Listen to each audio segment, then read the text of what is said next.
BGI TV yìí mo fẹ́ máa wò, ọ̀rọ̀ tó jẹ ti ń gbèsè mo fẹ́ gbọ́, ètò lóríṣiríṣi wọ́n wà lọ́lọ́kan òjọ̀kan, ìròyìn tó kojú òṣùwọ̀n àtàwọn ọ̀rọ̀ àgbọ́ fi kọ́gbọ́n, eré wọlé fún tẹ̀rù tọmọ tèwe tàgbà ẹ má fi para. BGI TV mo fẹ́ máa wò, ọ̀rọ̀ tó jẹ ti ń gbèsè mo fẹ́ gbọ́, ètò lóríṣiríṣi wọ́n wà lọ́lọ́kan òjọ̀kan, ìròyìn tó kojú òṣùwọ̀n àtàwọn ọ̀rọ̀ àgbọ́ fi kọ́gbọ́n, eré wọlé fún tẹ̀rù tọmọ tèwe tàgbà ẹ má fi para. Àjànàkú kọjá mórí nǹkan fèrè, bàbá rere káwí parí. BGI TV, we are the pace setters.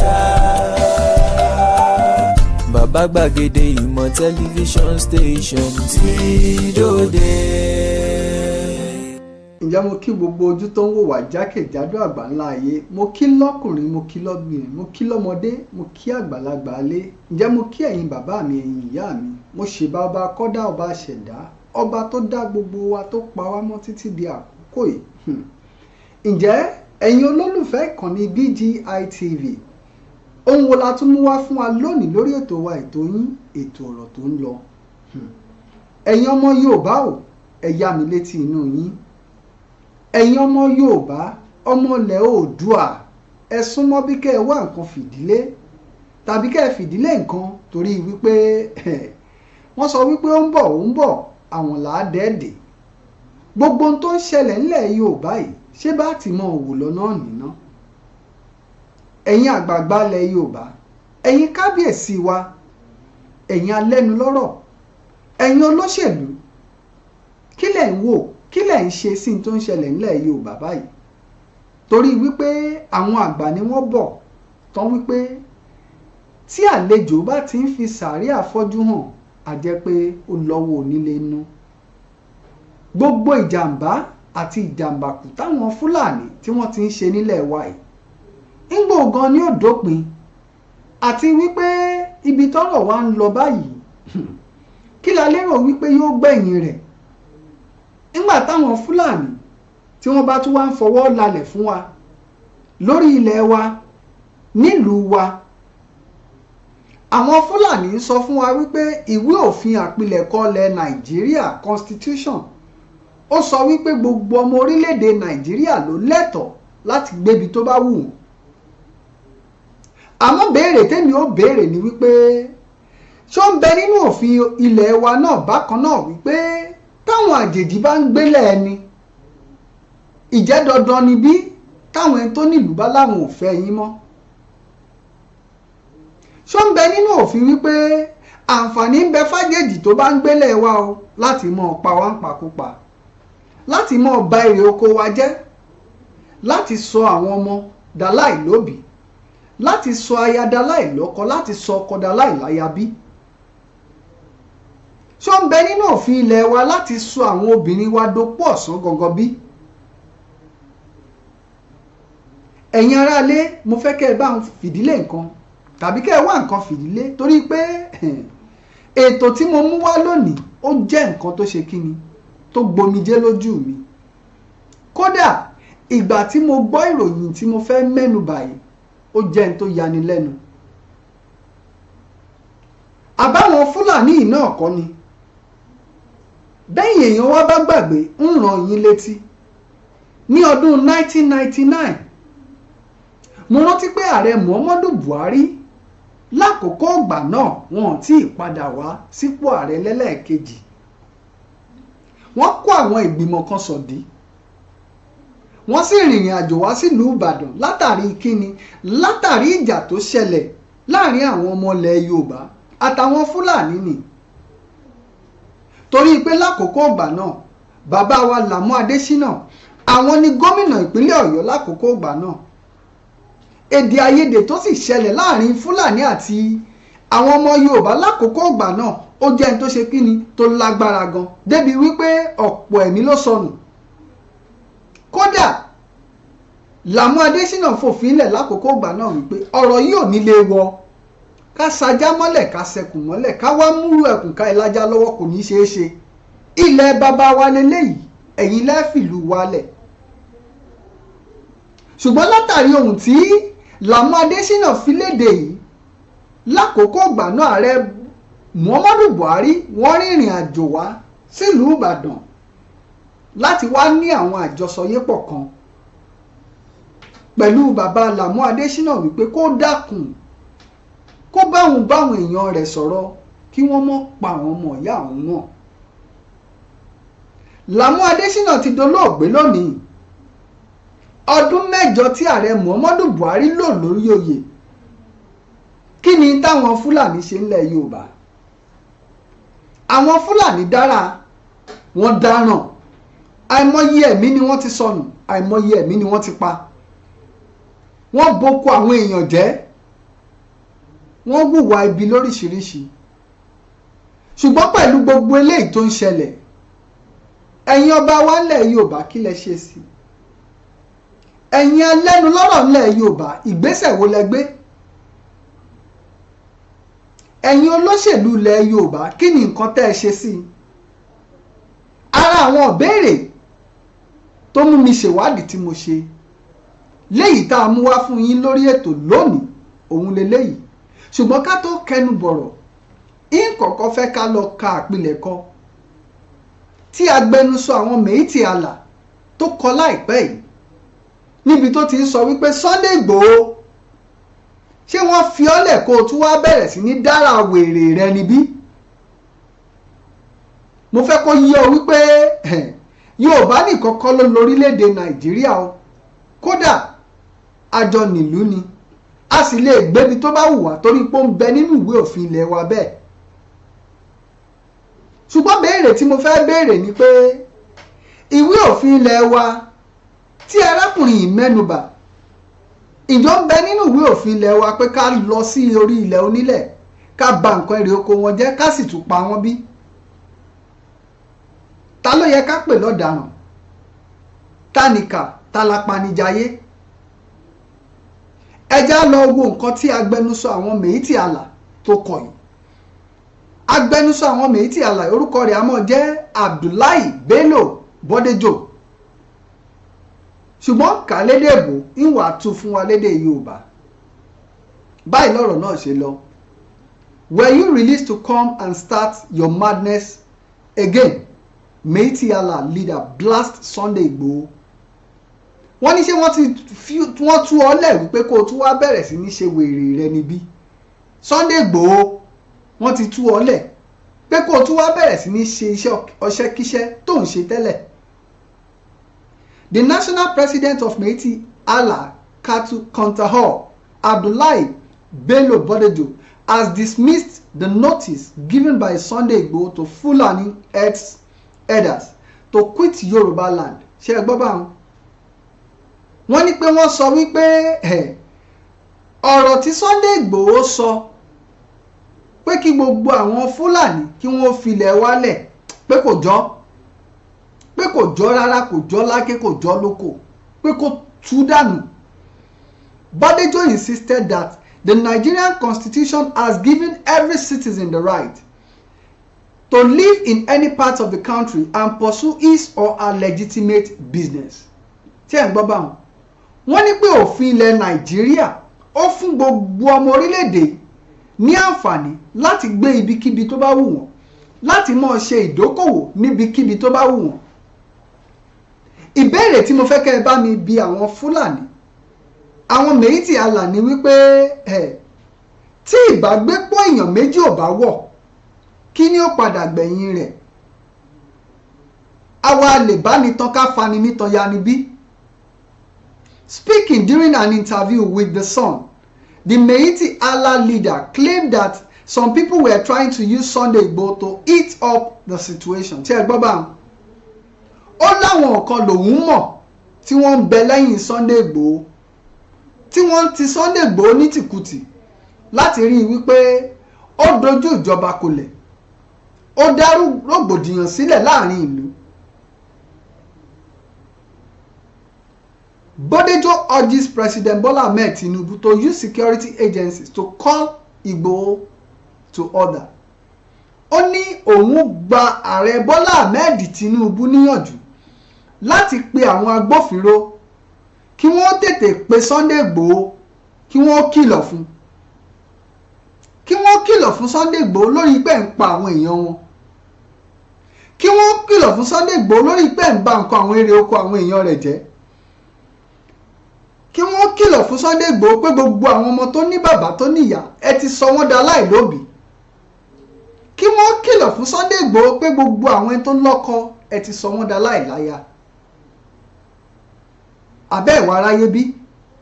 Ó tẹ̀síwájú o, ó tún sọ nǹkan kan, ó ní pé according to him, Nigeria has a constitution which gives every citizen the right to live in any part of the country to pursue his or her legitimate endeavour. So, Sunday Igboho was released to come and start his madness again and start giving some people quick notice. It seems that some people are trying to use him. If he were from another country, he could have been ignored. But since he is a Nigerian, he is supposed to know that Nigeria has a constitution that says everybody has right to stay anywhere in the country. Ṣé ń gbọ́ báwọn? Ó ń láti mọ̀ sọ fún Sunday Igboho, ó sì fi ń yí àwọn ọmọ Yorùbá pé òfin ilẹ̀ wa sọ wípé ẹnikẹ́ni lè gbé níbikíbi tó bá wù níwọ̀nba àgbà tó ti jọmọ orílẹ̀-èdè Nàìjíríà. Ẹ gbọ́, gbogbo àṣà táwọn Fúlàní ń dánlẹ̀ wa yìí, ìjà wa tiẹ̀ lè dánrù rẹ̀ wò lọ́dọ̀ wọn bí? Àwọn Mèyítì àlà àyè ti wá gbà wọ́n débi wípé torí rẹ̀ mo ṣe pòwe tí mo pa lẹ́ẹ̀kan wípé wọ́n ní bí àjèjì bá ti ń fi sàárè afọ́jú hàn àwọn ènìyàn ó lọ́wọ́ onílé nù.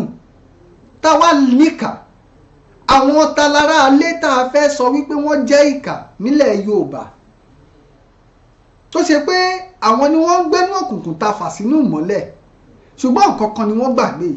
Lògbòlògbò tó ń fì lókè yìí ńgbà tí ó bá já, kódà orí ẹnì kankan ni ó jálè.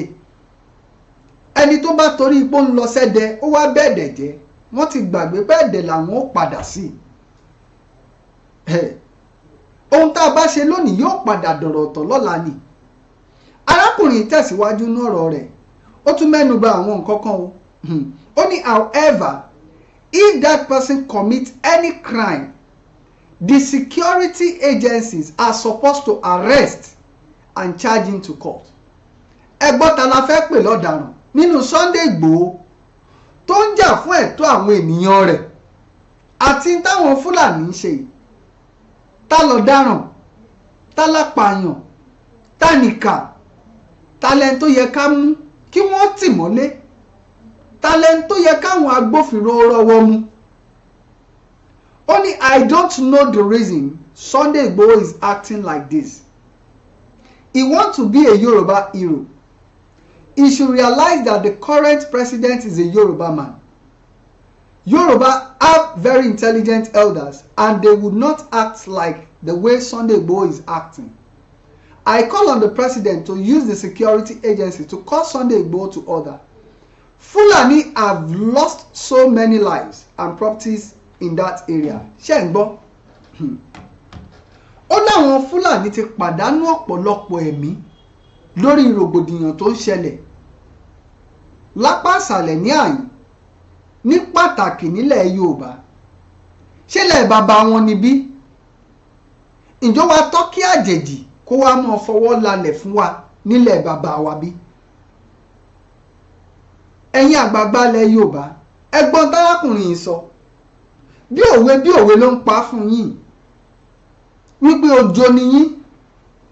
Ọlọ́run rí i pé Sunday Igboho ó fẹ́ fi ara rẹ̀ hàn gẹ́gẹ́ bí akọni ọmọlúàbí ilẹ̀ Yorùbá ni.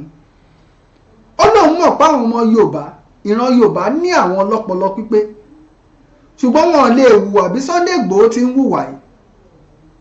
Eléyìí ló dífá fáwọn kábíyèsí wa. Òun ló dífá fáwọn olóṣèlú tí wọ́n lè sọ̀rọ̀ tí wọ́n sì ń pa àwọn mọ̀lẹ́bí yín, wọ́n ń pa àwọn èèyàn yín. Ohun tí mo fẹ́ kẹ́ ẹ mọ̀ lónìí ni wípé ẹni tó kàn ló mọ̀. Gbogbo ohun tó ń ṣẹlẹ̀ yóò padà wá dìtàn ni. Ẹ̀yin àgbààgbà ilẹ̀ Yorùbá, ẹ̀yin aṣojú ilẹ̀ Yorùbá, kí ni tẹ́ ń wò?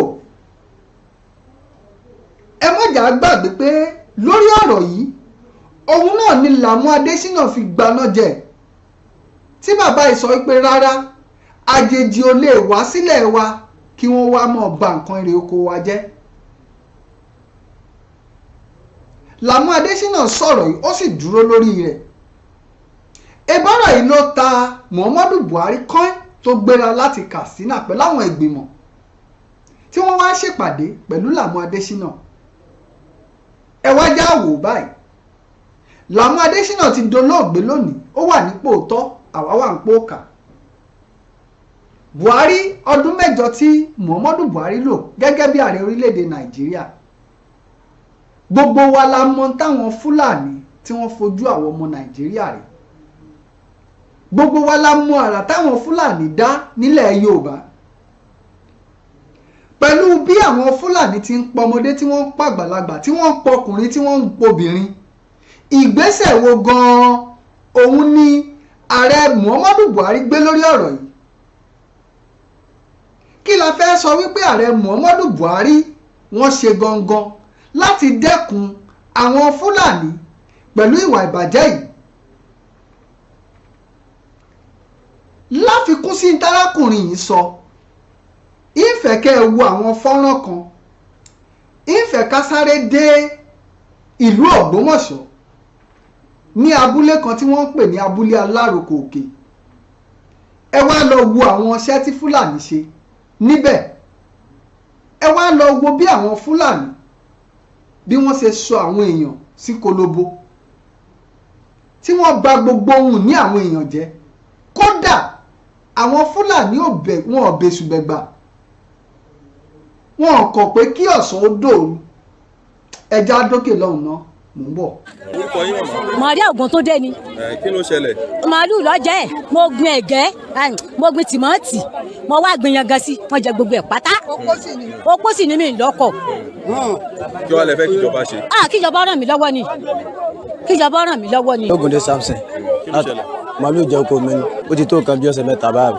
Wọ́n jẹ ẹ̀wà, wọ́n jẹ àgbàdo, wọ́n jẹ ẹ̀gẹ́. Mo fẹ́ kíjọba ràn mí lọ́wọ́. Gbogbo nǹkan tí wọ́n bá mọ̀ pé wọ́n lè ṣe, wọ́n bá mi ṣe torí àti gbìyànjú wọ́n kàn mú wa ṣeré, ibi ti dé báyìí, kò sí nǹkan tá a jẹ, ọmọ sì ti pọ̀ àtìyàwó gbogbo ẹ̀ àti fámìlì. Èmi ni Kẹ́hìndé Adéníyì láti Aláròkọ ńlá. Mo dáko nínú ẹ̀gẹ́ ni nínú oṣù tó lọ yìí, nínú ọjọ́ 10 oṣù 11 ọjọ́ 10 oṣù 6 ni wọ́n jẹ gbogbo ẹ̀gẹ́ yẹn. Wọ́n wú fún màálù ni, mo sì try, mo rí àwọn àmọ̀tẹ́kùn, mo máa àmọ̀tẹ́kùn wa, àmọ̀tẹ́kùn agbéyan dé station. Bàtà débẹ̀ wọ́n sọ bárúbarú, wọ́n làwọn ń bọ̀ wá pé àwọn ò fún mi ní owó láti jọ yẹn àfojú kẹ́nìyàn kan mọ́. Ṣùgbọ́n mo bẹ̀ jọba kọ́dà kó ràn mí lọ́wọ́ torí èyí ní ẹnìkankan lẹ́yìn Ọlọ́run àtànú mò ń béèrè lórí iṣẹ́ mi pé kí n náà jíṣẹ́ mi kí n rí jẹ. Ṣùgbọ́n àwọn màálù wọ́n ti parí gbogbo dúkìá mi tán, kẹ́dàkùn ràn mí lọ́wọ́, kíjọba ràn mí lọ́wọ́ lórí rẹ̀. Èmi Jeremiah Dani, wọ́n jẹ kó tèmi látàláròpọ̀ ńlá. Èmi gangan mò ń rẹ́ẹ̀tì ilẹ̀ ẹ̀rọ ni. Éka 6 ni wọ́n jẹ ń bẹ̀ níjọ́ Sunday, mi ìbẹ́ nìkan kan ń bẹ̀ láwọn màálù yẹn. Kíjọba ràn mí lọ́wọ́ lórí rẹ̀ torí mo sanwó fún àwọn onílù, mo rẹ́ẹ̀tì ilẹ̀ ní tèmi. Ajíbóyè Ọlábísí, màálù àwọn bàbá múmú nìlọ jẹ oko mi éka kan, ẹ̀gẹ́ dẹ̀ ni.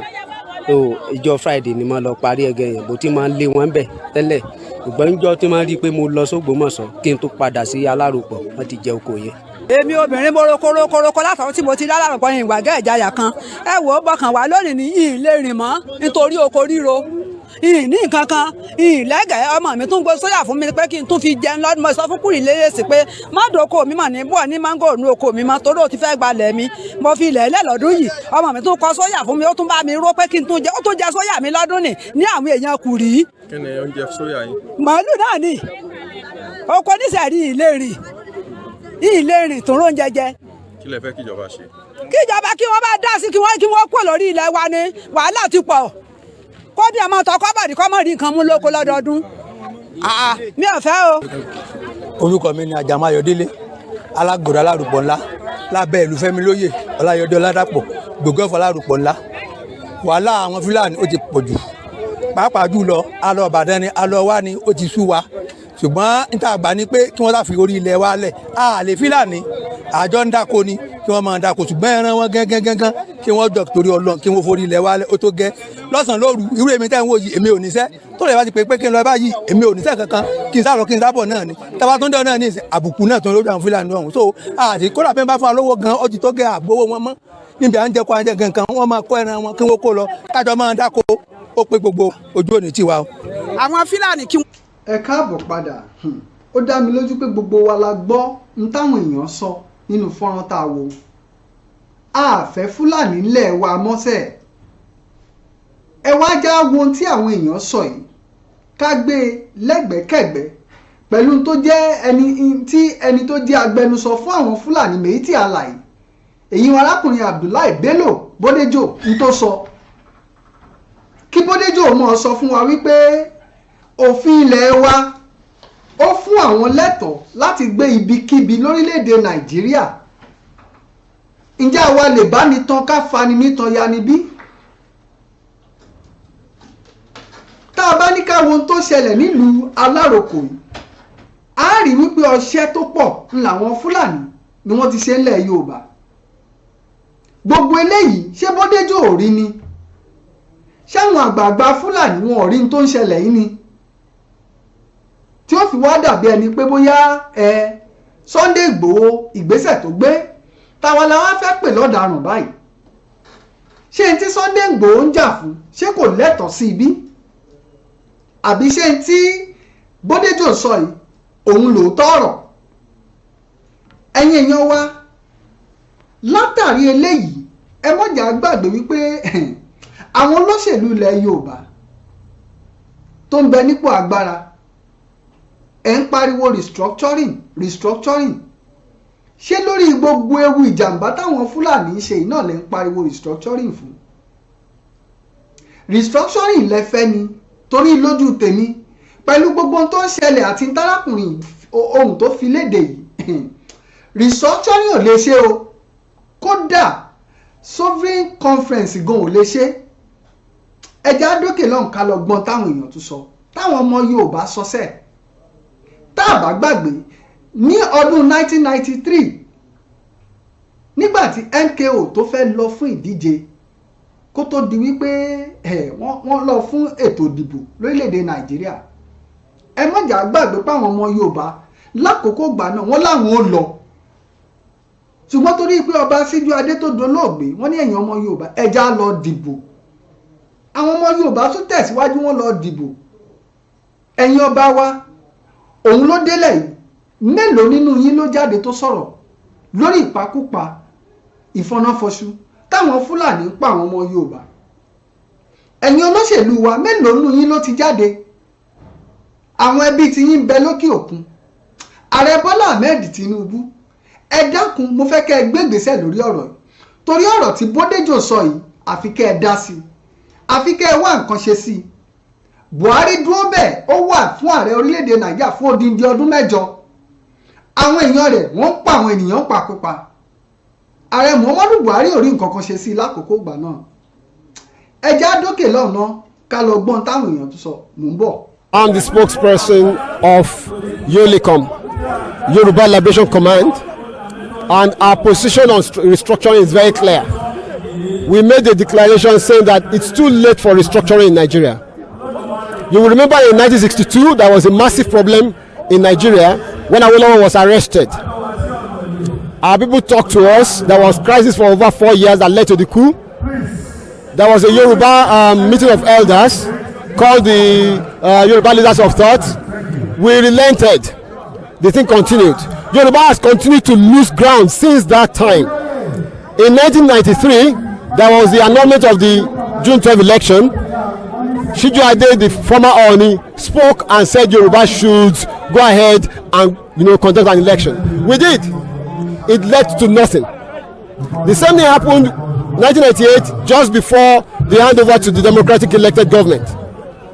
Yoruba did not want to go for anything like Nigeria again. But then it failed. Look at where we are. Yoruba has been losing ground since 1914, and we are just tired. We are not for restructuring. It's too late for restructuring in Nigeria. It's too late for sovereign national conference. It's too late for resource control. What we want now is Oduduwa Republic, and we are very categorical about that. We have made that very clear. We have made declarations, and we are very serious about our demands. Every region just go to its own tent. Yoruba wants to be on its own because the problem that Yoruba has is Nigeria. Nigeria is the problem, is the impediment to Yoruba development, is the impediment to Odua development. Without Nigeria, we won't be where we are. 1960, we were far ahead of South Korea and North Korea. We were far ahead of China even. We had television before France. We had radio before South Africa. Now look at where we are today.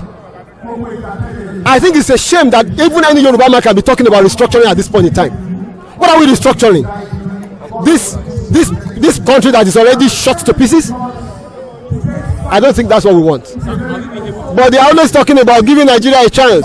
The patience of Yoruba with Nigeria has come to an end.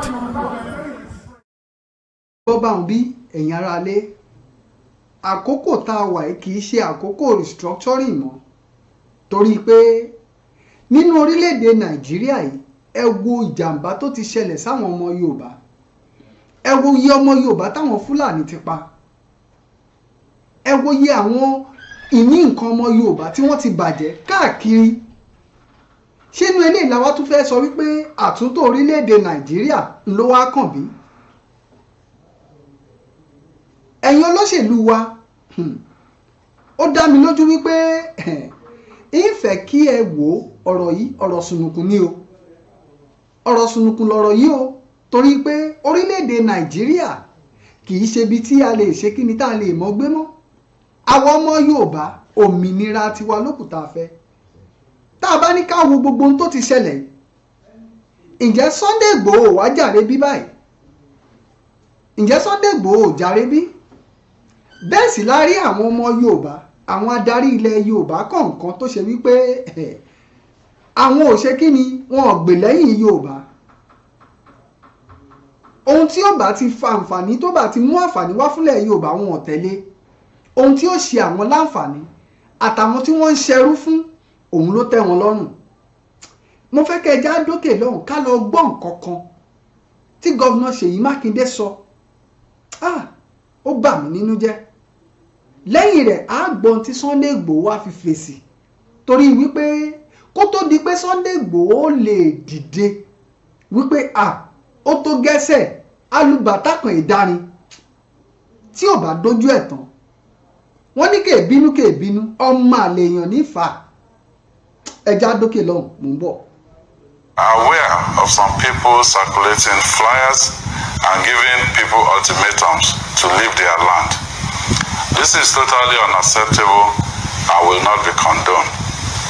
The Constitution of the Federal Republic of Nigeria, 1999, as amended, which I swore to defend and protect, guarantees freedom of movement in Section 41(1), such that citizens are free to reside in any part of the country without fear. We're determined to preserve that right in Oyo State. Therefore, I'm calling on any individuals or groups planning to take any actions that will lead to the forcible removal of anyone from Oyo State to desist from taking such actions. Any persons who fail to abide by this directive will face the full wrath of the law.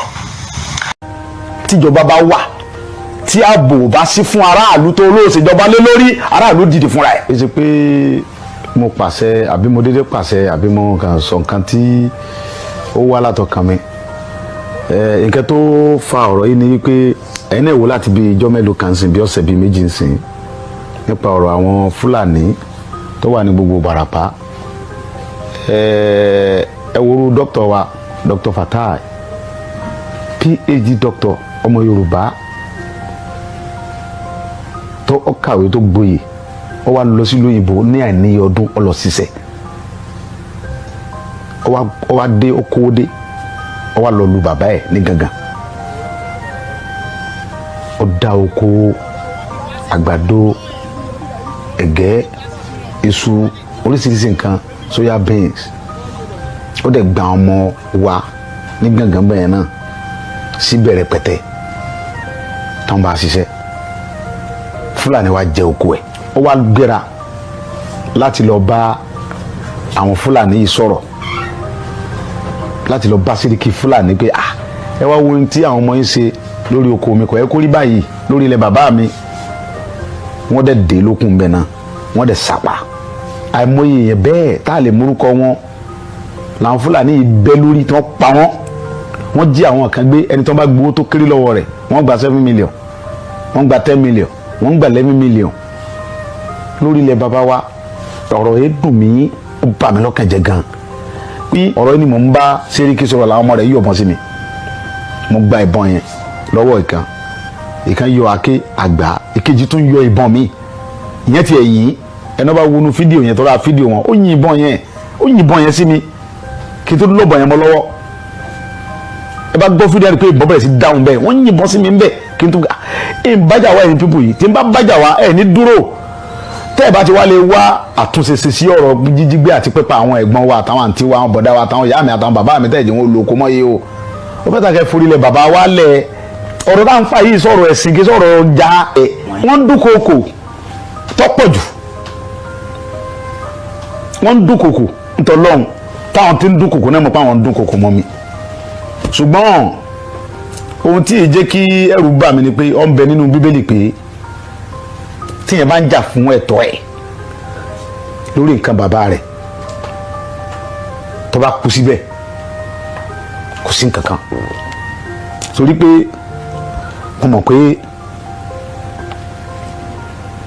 gbogbo nǹkan tó ń ṣe yẹn fúngbà díẹ̀ ni wọ́n ń dúnkokò àti bí ìjẹ́ ẹ̀rin tọ́rọ̀ ti ṣẹlẹ̀ ń sìn ni wọ́n ti ń pè mí àwọn fẹ́ wá wọ́n máa arrest mi wọ́n ti ń sẹ́ni mẹ́sẹ̀jì oríṣiríṣi pé wọ́n fẹ́ wá gbé mi nílé ẹ̀rù kankan ò sì bà mí. gbà sẹ́wọ̀n wípé nígbà tí wọ́n ń jí àwọn aráàlú gàngàn gbé tí wọ́n ń pa wọ́n tẹ́nì kankan ò sọ̀rọ̀ ńgbọ̀ ya wọ́n lọ jí ọmọ ọba gàngàn gbé ọmọ ọba tí ń bẹ lórí yẹn gàngàn lọ́wọ́lọ́wọ́ wọ́n jí ọmọ bàbá gàngàn gbé fúnra ẹ̀ tó fọ́kó díẹ̀ bí wọ́n sì gba 4 million lọ́wọ́ bàbá kan tó gbọ́ ọmọ bàbá fún bàbá àwọn Fúlàní torí pé ńgbà ọba ya àyè ti gba àwọn Fúlàní débi pé wọ́n wá gbé ọba fúnra ẹ̀ nú ààfin wọ́n ní kó lọ mú kí buwara lọ dáwọ́ jọ àwa Yorùbá sì sùn a sì dákẹ́ a sì sọ̀rọ̀ àwọn bàbá wa dẹ̀ dákẹ́.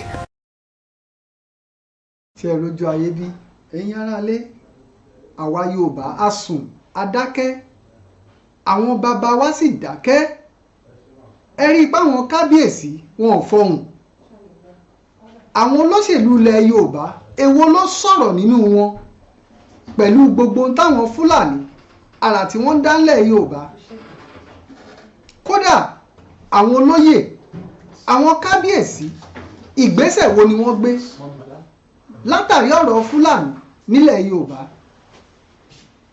gbogbo wọn dákẹ́ wọn ò ṣe nǹkan kan lórí ọ̀rọ̀ yìí ẹgbọ́n tí Sunday Igboho sọ eléyìí ló fẹ́ kí n mú láti wá ka àwọn àpilẹ̀kọ kan léyìí tí kan tó jẹ́ ọ̀jọ̀gbọ́n lẹ̀ Yorùbá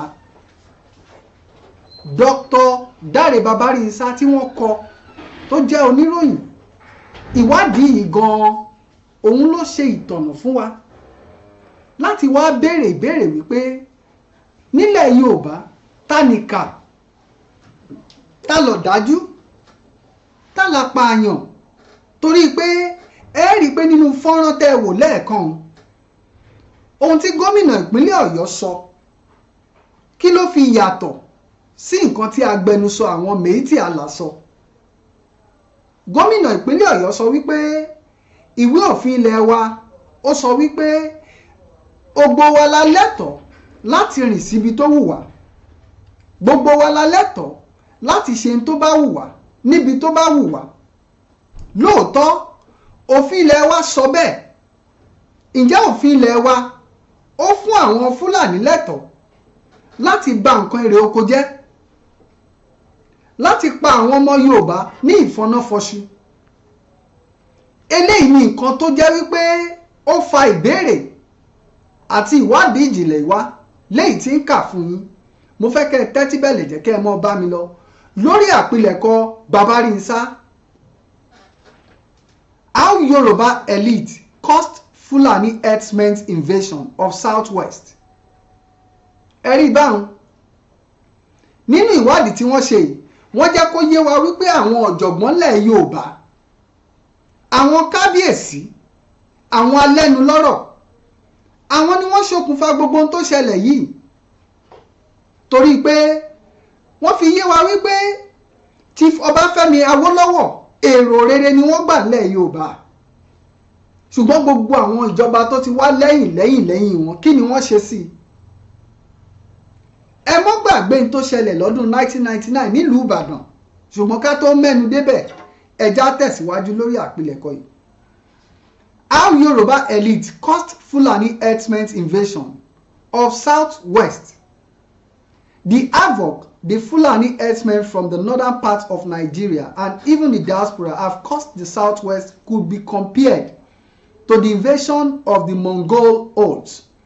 These modern-day sons of Attila, the Huns leaves death, destruction and assassins in their wake. Léyìí tó túmọ̀ sí pé àwọn Fúlàní wíwá wọn sílẹ̀ Yorùbá ọ̀pọ̀lọpọ̀ ìjàmbá ni wọ́n ti fa, ọ̀pọ̀ ẹ̀mí ló ti sọnù, ọ̀pọ̀ nǹkan ní àwọn ènìyàn ló ti bàjẹ́, oríṣiríṣi nǹkan ló ti ṣẹlẹ̀. The activities of the herders actually caused the rise of Sunday Adeyemo Igboho, who is a valiant to the federal security forces and a hero to the Okeogun people who have suffered untold hardship as a result of the invasion. Ẹ̀rí báwọn látàrí gbogbo ìjàmbá táwọn Fúlàní ti fà nílẹ̀ wa tí ó sì sẹ́ni tí ó jáde, tí ó sẹ́ni tí ó ṣáájú, tí ó sẹ́ni tí ó kojú wọn pé rárá má foko mi dáná ọjọ́ kan là á kọ́ fáwọn Fúlàní. Òun ló mú Sunday ọmọ Adéyẹmọ Ìgbòho tó fi dìde, tó fi ní pé má foko mi dáná sẹ́ ọjọ́ kan là á kọ́, torí pé Sunday náà rántí tó ṣẹlẹ̀ lọ́dún 1999 nígbà tí Làmú Adésínà tó sọ fáwọn Fúlàní pé àníṣe ọ̀rọ̀ yìí ò ní lè wọ̀, ká sajá mọ́lẹ̀ ká sẹkùn mọ́lẹ̀ ká wá múrú ẹkùn ká fi lájá lọ́wọ́, àlọ́rọ̀ yìí ò ní lè wọ̀. Tẹ́ ẹ̀ bá gbàgbé ńgbà náà ààrẹ Muhammadu Buhari ó kó àwọn ìgbìmọ̀ kan ní ọdún 1999 láti ìlú Katsina, wọ́n wá sí ìpínlẹ̀ Ọ̀yọ́, wọ́n wá ṣèpàdé pẹ̀lú gómìnà ìpínlẹ̀ Ọ̀yọ́ lákòókò ìgbà náà èyí Làmú Adésínà wípé dákun bá mi bẹ̀ àwọn èèyàn rẹ̀ kí wọ́n mọ́ pa àwọn ọmọ ìyá mi mọ́. Ṣùgbọ́n béèrè náà ni pé ọdún 8 tí Muhammadu Buhari lò lórí ipò gẹ́gẹ́ bí ààrẹ orílẹ̀-èdè Nàìjíríà, ǹjẹ́ Muhammadu Buhari gbogbo bí wọ́n ṣe ń pa àwọn ọmọ Yorùbá kí ni Muhammadu Buhari rí sí? Ẹ já tẹ̀síwájú. Things were not always like that, especially from a point in the political economic history of the Southwest, especially from 1952. This is argued by Mr. Dare Babarinsa, veteran journalist and Kaskia media boss, in an opinion article he wrote in the Guardian newspaper. Ẹ̀rí báwọn nínú àpilẹ̀kọ tí Babarinsa kọ, ó ní láyé Awólọ́wọ̀ nǹkan ò rí báyìí. Tí nǹkan bá rí báyìí, àwọn ìgbésẹ̀ kan bẹ táwọn èèyàn láti gbé tó ṣe pé ó yẹ káwọn ọ̀jọ̀gbọ́n lẹ̀ Yorùbá, àwọn ọ̀mọ̀wé, àwọn alẹ́nulọ́rọ̀ kí wọ́n ti gbé tipẹ́. Ó fún wa lápẹẹrẹ tí Ọbáfẹ́mi Awólọ́wọ̀ ṣe lákòókò ìgbà náà. He wrote, for generation, especially after the Civil War, the end of the 100 years Yoruba Civil War, that the late Professor J.F. Ade Ajayi called the century of revolution. Fulani herdsmen found fortune in Yoruba land.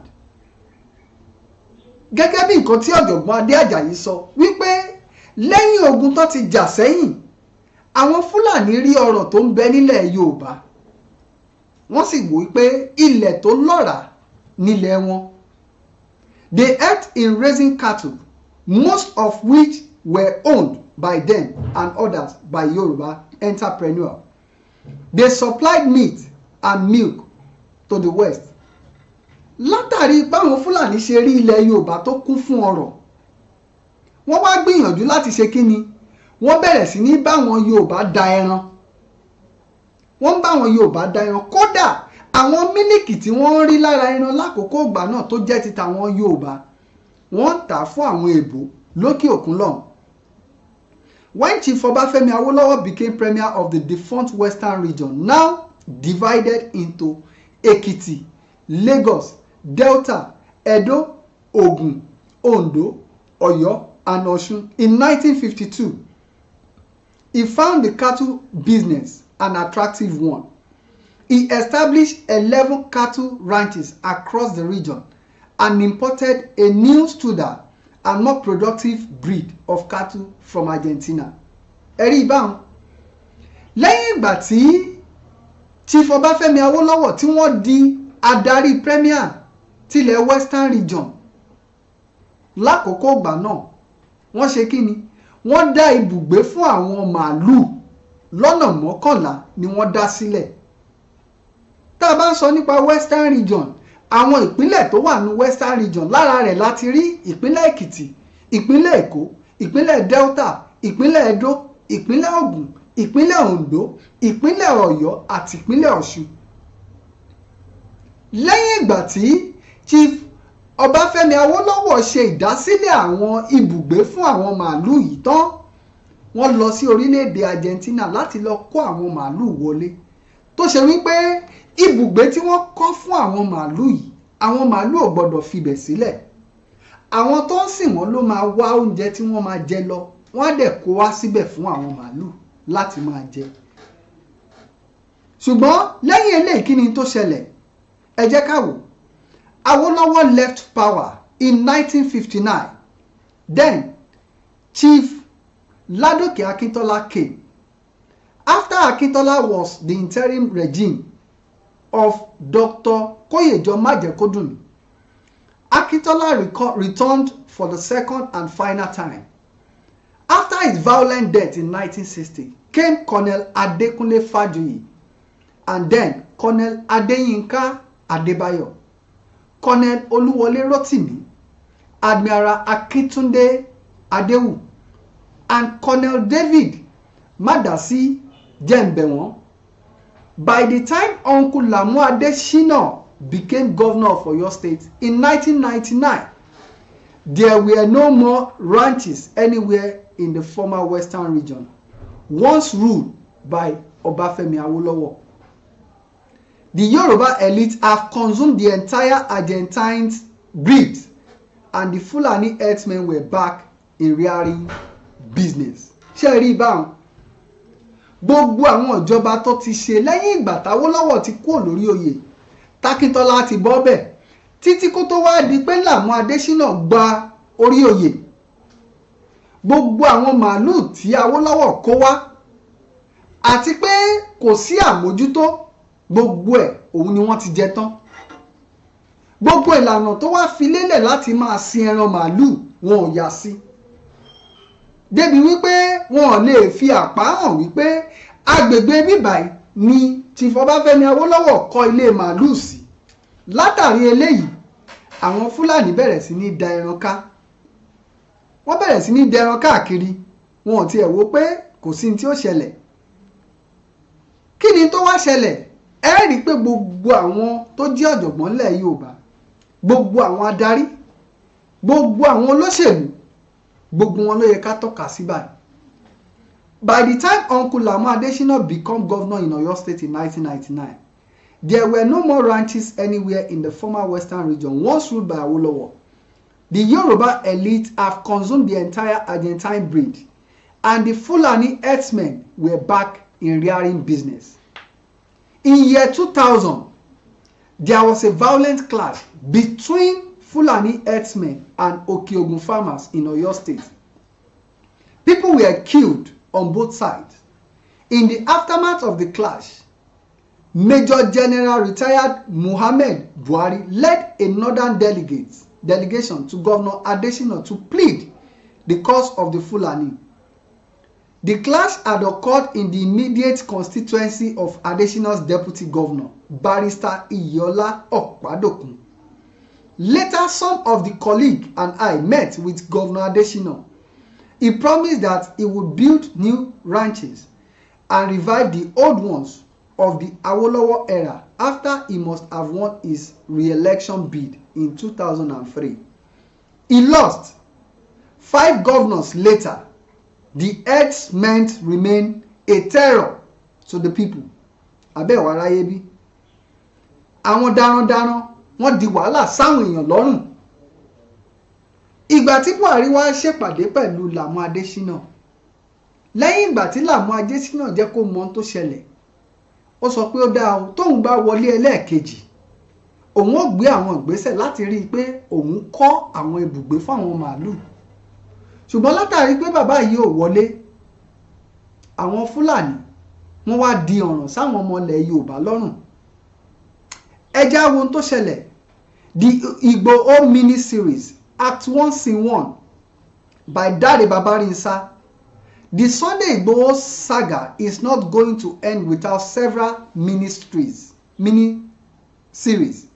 One of the mini-series was the event that happened in Soka area of Ibadan when security agencies carried out an almost successful operation against Igboho on Thursday, July 1st, 2021. They killed 2 of his guards, destroyed his personal belongings like cars and furniture, and traumatized his family. The raid took place with heavy gunfire from both sides, but in the end, the federal forces prevailed with superior weapons and more men. The Nigerian state has proven itself that it has teeth to bite. Ẹ̀rí báwọn ẹni àlèmú là ń lẹ̀dí mọ́. Ṣé wàá rójú ayé báyìí? Léyìí tó túmọ̀ sí wípé gbogbo rògbòdìyàn tó ń ṣẹlẹ̀ ńlẹ̀ Yorùbá lónìí kò yọwọ́ àwọn adarí wa lẹ̀. Àwọn ọba lóòótọ́ ẹ̀yin náà ní màálùú tẹ́ ẹ kó fáwọn Fúlàní. Ìbéèrè tá a wá fẹ́ béèrè ni pé nínú màálùú àti ẹ̀mí èèyàn, èwo ló ṣe kókó? Èwo ló ṣe pàtàkì? Èwo ló yẹ kó jẹ wá lógún? Ẹ jẹ́ n ká eléyìí fún yín ká tún wo ohun tó ṣẹlẹ̀ lẹ́yìn ìgbà tí wọ́n lọ sílé Sunday Igboho ní Soka. At the end of the raid, in the wee hours of that day, the security men led a convoy of their captives to Abuja. Some of these captives were released on the way, and the rest were taken to Abuja. Among the captives was an online blogger identified as Lady K, who gave a live broadcast of the invasion, calling repeatedly to warriors to come to Igboho's aid. Think of Christina Amfor at the Battle of Baghdad reporting for CNN, but their main query escaped. How he performed that feat is something that would emerge another day. His escape blustered. His image was as a gifted with supernatural powers. It was even said that the DSS operative, disappointed that they did not see him cowering among the women, decided to arrest a stray cat, believing that Igboho, using his supernatural power, may have transformed into a cat. I don't know the veracity of this story, but that it emerged at all show the fecundity of our people's imagination. It was said that Igboho had spawned several invitations from the DSS and the police. He and his colleagues in the Yoruba Nation movement have held rallies across selected cities in Yoruba land, campaigning for the creation of a separate Yoruba country out of the Nigerian Federation.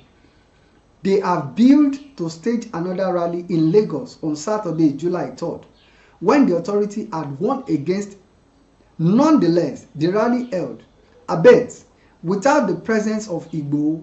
Some of his supporters were arrested at the rally, including youth adorned with various ancient coats of Yoruba warriors.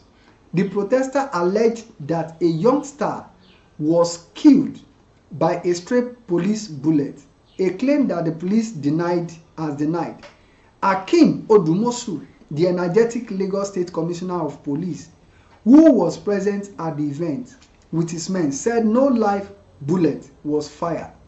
A conclusive report was made on this, issued by the police on the tragic death of the girl. Ẹ̀yin aráalé, ẹ jẹ́ ń dá dúró ní àyìn.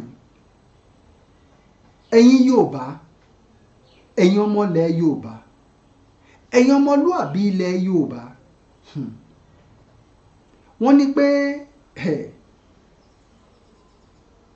bí nǹkan bá ń ṣẹlẹ̀ báyìí àwọn àgbàlá ké sí ǹjẹ́ alágbàmọ́ ilẹ̀ Yorùbá bí? Lẹ́yìn ìgbà tí Sunday Igboho jáde tí bàbá Bánjí Akíntóyè tẹ̀lé, kí ló ṣe àwọn àgbààgbà ilẹ̀ Yorùbá tó kù? Ẹ rí àkọ́rí ìpìlẹ̀ akọ tí mo kà yín látọwọ́ Dáre Babárìnsá. Ẹ̀yin ẹ̀líìtì ilẹ̀ Yorùbá, gbogbo àṣìṣe tẹ́ ẹ ti ṣe, mo ń fi àkókò ìpè ààrẹ Bọ́lá Ahmed Tinubu, ẹ dákun ẹ bá wa ṣàtúnṣe. Àwọn Fúlàní ò gbọdọ̀ kó wa lẹ́rù. Ìdí tí mo ṣe mú ètò ìwá fún wa lórí ẹ̀rọ ìkànnì BGI lónìí, tá a bá gbàgbé, kẹ́ ẹ lè bá wa ṣe àwọn àtúnṣe yìí, àti wípé tí a bá ṣe àwọn àtúnṣe yìí kí lewu tó ń bẹ́ẹ̀ bẹ́ẹ̀. Eléyìí ni ó fẹ́ kí n mú àpilẹ̀kọ ọ̀rọ̀ kan tí ọ̀jọ̀gbọ́n òyìnbó kan sọ, èyí tí wọ́n pe orúkọ rẹ̀ ní George Santayana. Ó sọ nǹkan kan, ó ní those who don't learn from history are doomed to repeat it. Léyìí táwọn Yorùbá sọ wípé bọ́mọdé ò bá bá tàn yóò bá àrọ́bá, àrọ́bá sì ní òun ni bàbá àtàn. Ẹ já ṣe àwọn àtúnṣe tó yẹ, torí pé lògbòlògbò Fúlàní tó ń fò lókè yìí, tẹ́ ẹ bá lérò wípé kò kàn mí kò kàn mí, ìgbà tí ó fi kan ẹni tí ó kàn tí ó fi kàn wá ànímọ́ o. Yorùbá, ọmọ Yorùbá, àpapọ̀ àgbájọ ọwọ́ báyìí la fi sọ̀yà. Àgbájọ ọwọ́ sì ní ló lè gbẹ́rù dórí. Ẹ̀yin adarí wa, ẹ̀yin ọba wa, ẹ̀yin olóṣèlú wa, ẹ rántí òwe àwọn àgbà tó sọ wípé àgbàlagbà tó kọ̀ tí ò kẹhùn sọ̀rọ̀ yóò padà kẹtọ sáré. Wọ́n ní pé bọ́kọ̀ bá ròkun bó bá rọ̀ṣà, ó di dandan kó fàbọ̀ fẹ́lẹ́ bùté. Èmi ọmọ yín Ọlálékan Ìgè lórí ọ̀rọ̀ tó ń lọ ló mú ilé ìwá ọ̀rọ̀ sunkunnukun ní.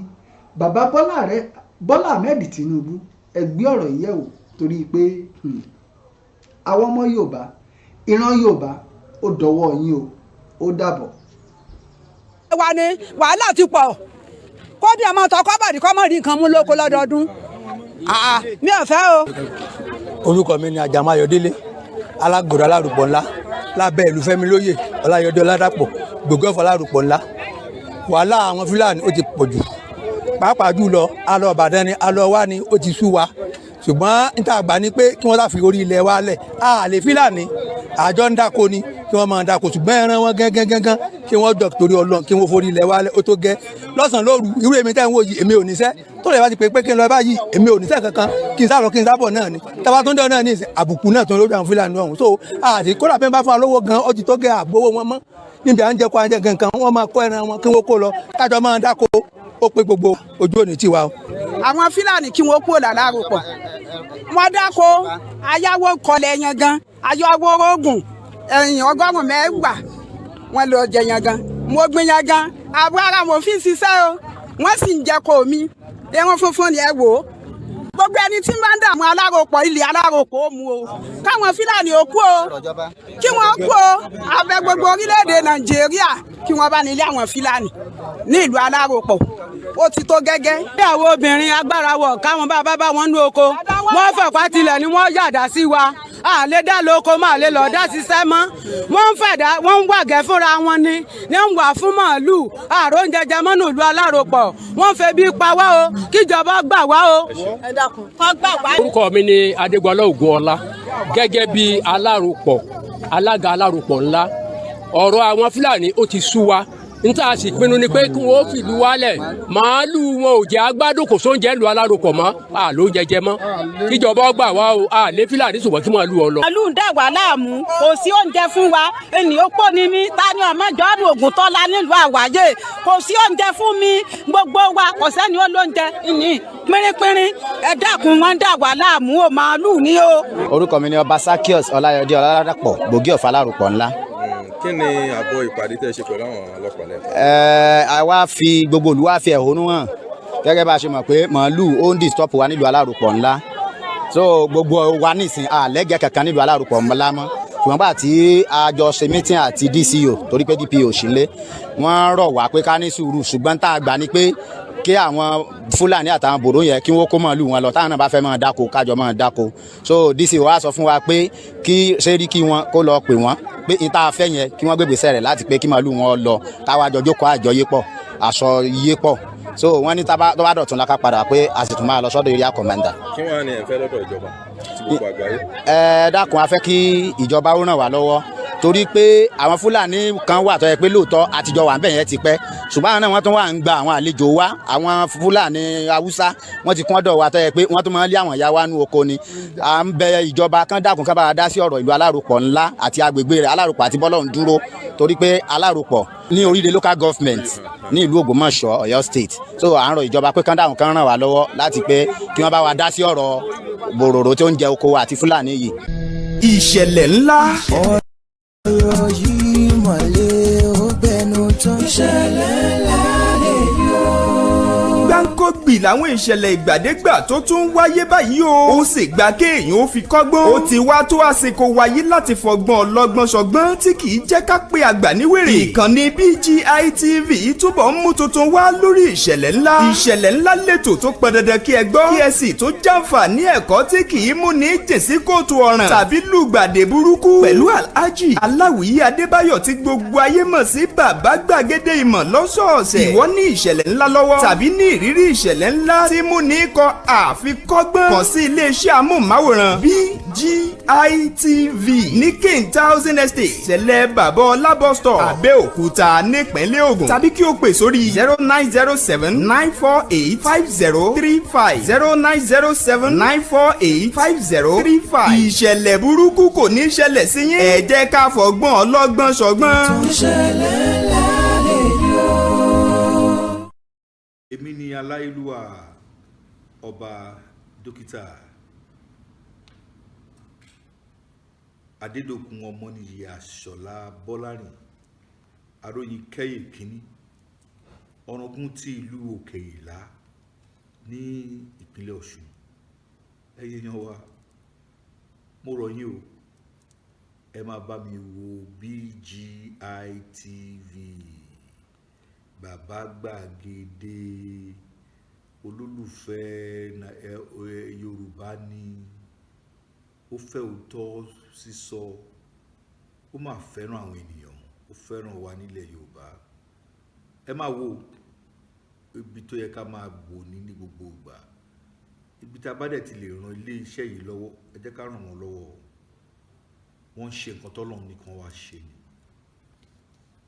ojú wa ò ní fọ́ o etí wa ò ní di o iléeṣẹ́ náà kò ní dàrú iléeṣẹ́ náà á máa dàgbà sókè ni BGI TV ẹ má fi ṣeré ẹ máa wò lóòrèkóòrè.